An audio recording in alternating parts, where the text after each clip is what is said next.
week, you remember, we talked about the Passover and how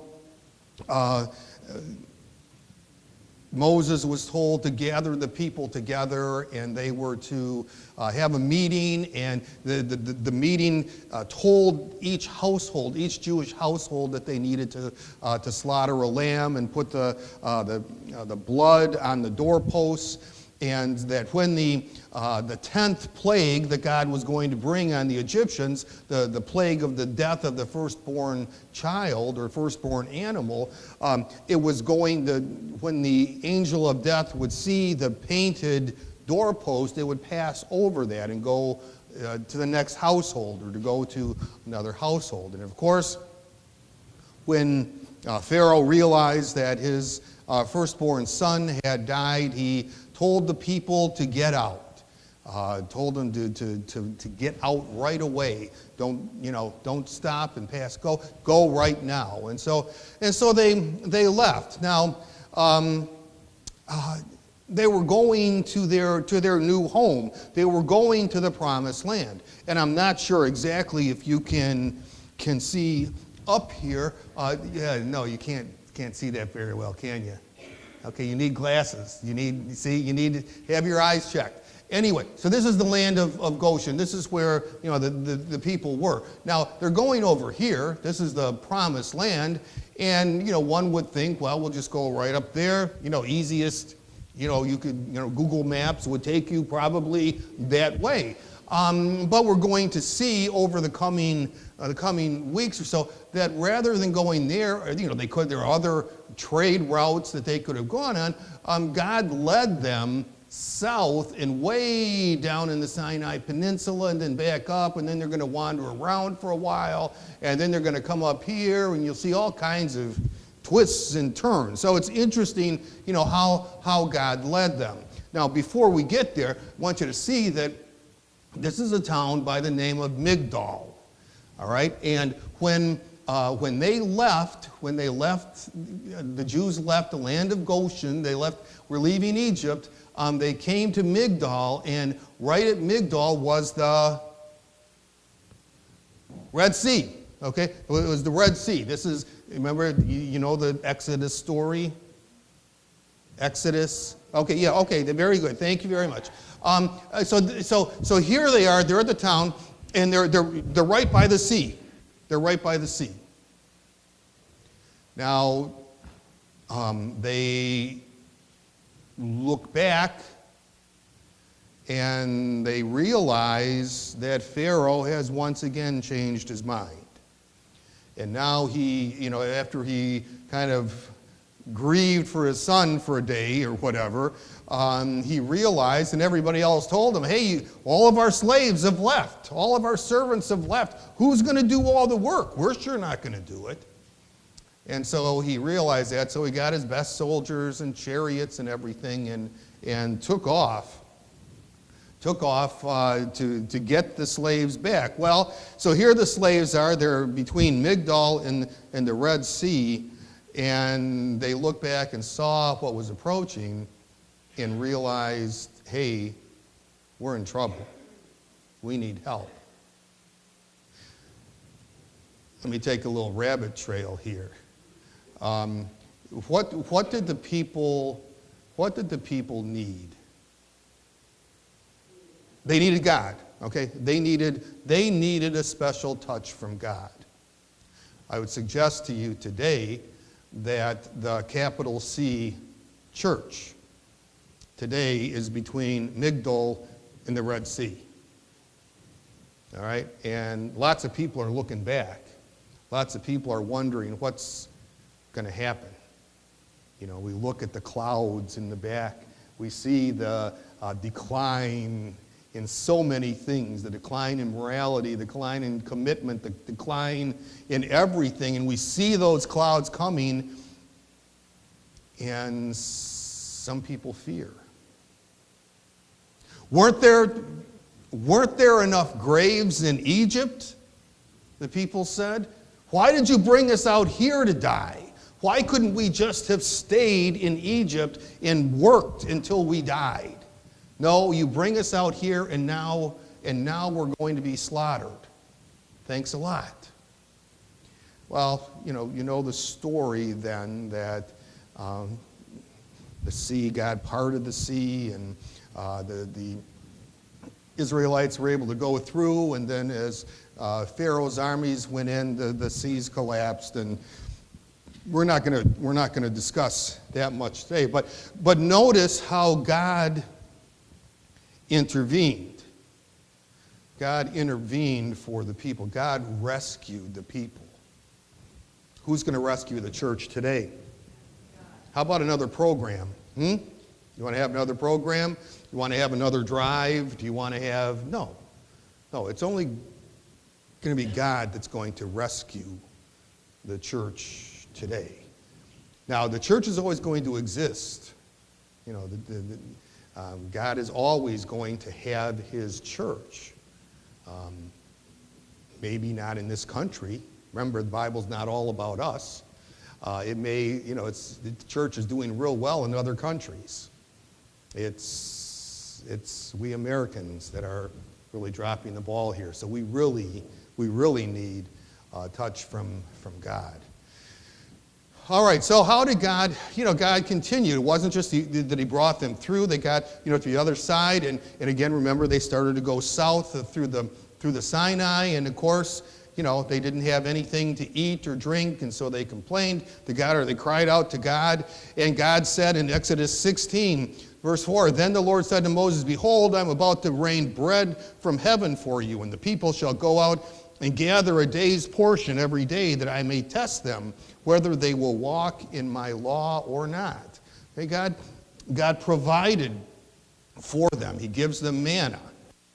Now, manna, we don't know what that is. I mean, it's not like this.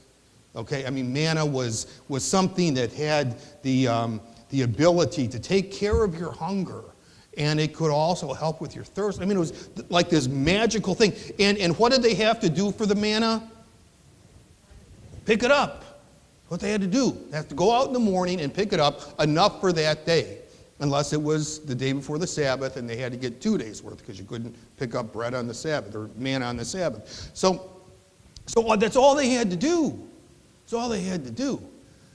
But as we go a little further, in verse 12, then I've heard the grumbling of the people of Israel. Okay, well, we're tired of manna. We had this last night. So I've heard the grumbling of the people. Say to them, at twilight you shall eat meat. Uh-oh. So that's not real meat, right? That was probably tofu, for the vegetarians. That was probably tofu or something. It wasn't real meat. No, wrong. It was real meat. And in the morning you shall be filled with bread. Then you shall know that I am the Lord your God. So he's providing for them. He's provided bread. He's provided meat for them. And so they continue on their journey, and they come to Mount Sinai. And God has been leading the people. Okay, there was a pillar of fire or clouds, by fire at night and clouds in the daytime. God was leading the people, and He leads them to Mount Sinai, and He begins to talk to Moses, and then God is in a cloud above the mountain, and He gives directions. He gives directions to them. Exodus chapter 19. He says, verse 10, the Lord said to Moses, "Go to the people and consecrate them today and tomorrow. Let them wash their garments and be ready for the third day." He said, in this 3-day period, you're not supposed to have any relations with the woman. You're not supposed to do anything. You're supposed to have all your garments clean. You should be not just physically pure, but you need to purify your hearts. And you are not to what? Touch this mountain. You're not to touch this mountain. That's kind of an interesting thing. Why would God say that?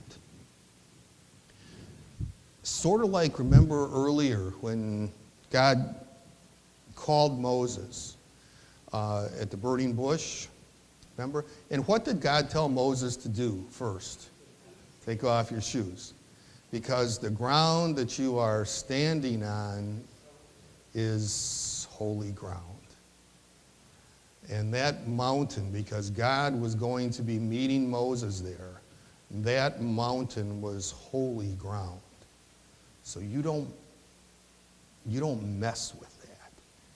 If they had little kids, you can imagine what, the kids would try to get as close as possible, but you just didn't mess with that because God is a holy God. Whoever touches the mountain shall be put to death. Again, not playing around. Now understand that these weren't Bible college graduates. Okay, these weren't scholars. These were folks who had been slaves all their lives. Their parents had been slaves. Their parents' parents, going back 400 years. Now, these people would have been pretty basic, pretty simple people. In their understanding of God, they saw the plagues that God had brought. Whoa, that was something. That was interesting. And they saw the Red Sea. But again, it didn't make much of an impact on them because they walked through the Red Sea, they saw the Egyptians drown, and then they started to grumble against God, not trusting in God. So their understanding of God was pretty basic at this point. Were they confident in him yet? No, not at all. Exodus 20 is where we find Moses reading the Ten Commandments. And after he has read the Ten Commandments, verse 18, now when all the people saw the thunder and the flashes of lightning and the sound of the trumpet and the mountain smoking, the people were what? Afraid. And they trembled and they stood far off. Why?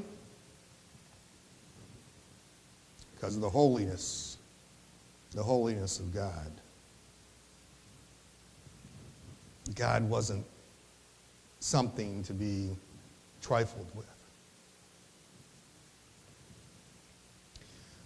What do we understand about the holiness of God today? What do we really understand?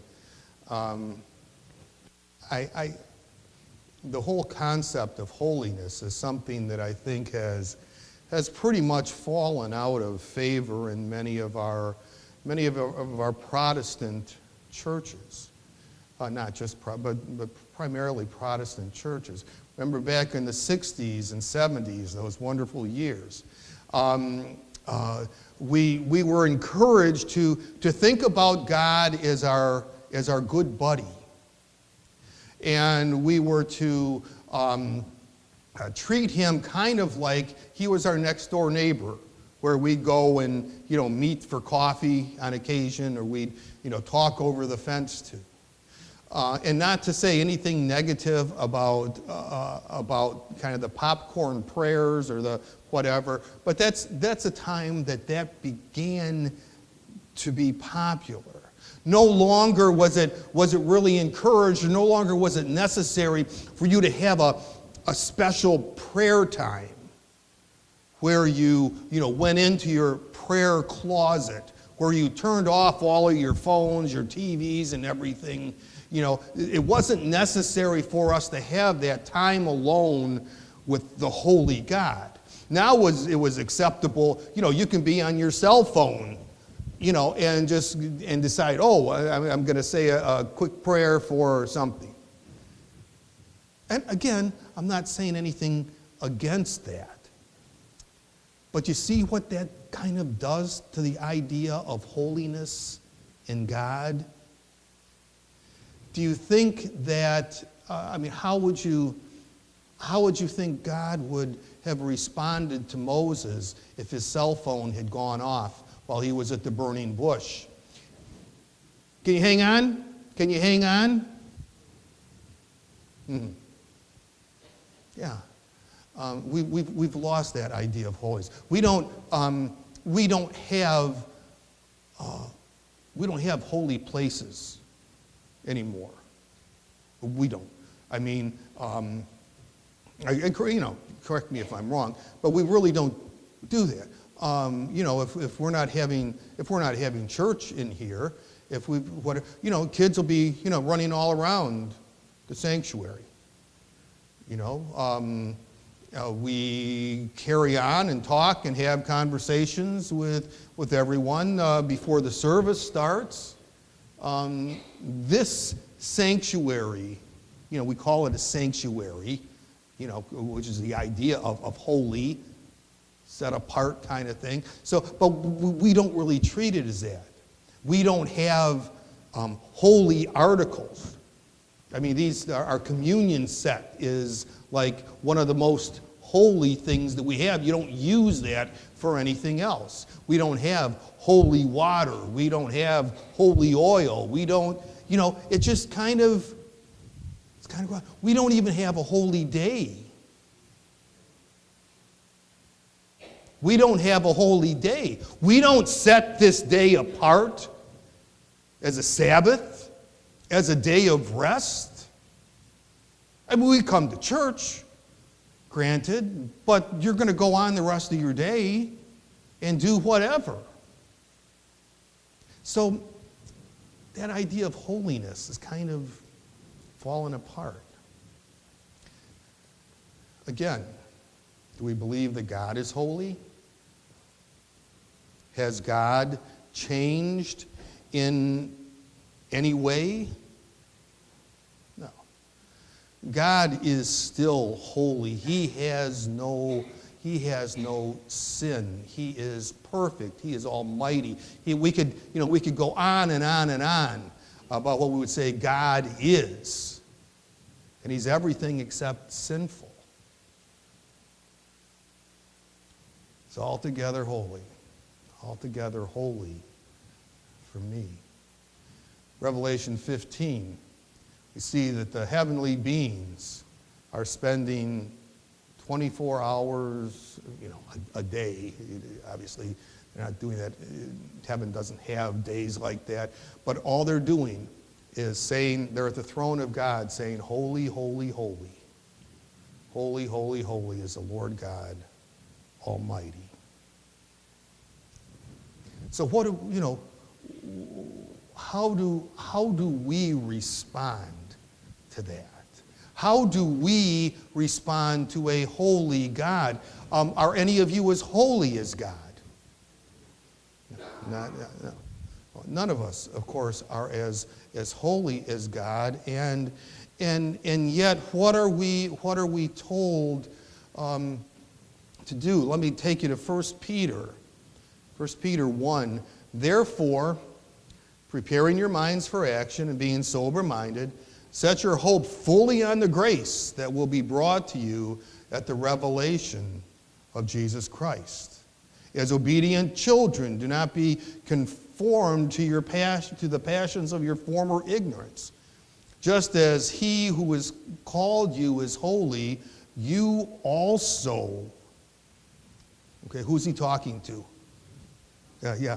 We also need to be holy in some of our conduct. Yeah. We're to be holy in all of our conduct. That's kind of a tough one, isn't it? Since it is written, you shall be holy, for I am holy. You shall be holy, for I am holy. What a command. What a command from God. My question for you, and I'm not going to answer it, of course, But my question for you is, what does it mean? What does it mean for you to be holy? You know, what does it mean for you to be holy? Again from 1 Peter, but you are a chosen race, a royal priesthood, a holy nation, a people for his own possession, that you may proclaim the excellencies of him who has called you out of darkness into his marvelous light. Are we walking in light today? Are you walking in light today? Or hasn't God really made much of a difference in your life? You know, is there any difference, you know, from what you were before to what you are today? I would suggest that that probably has to do with the holiness of God.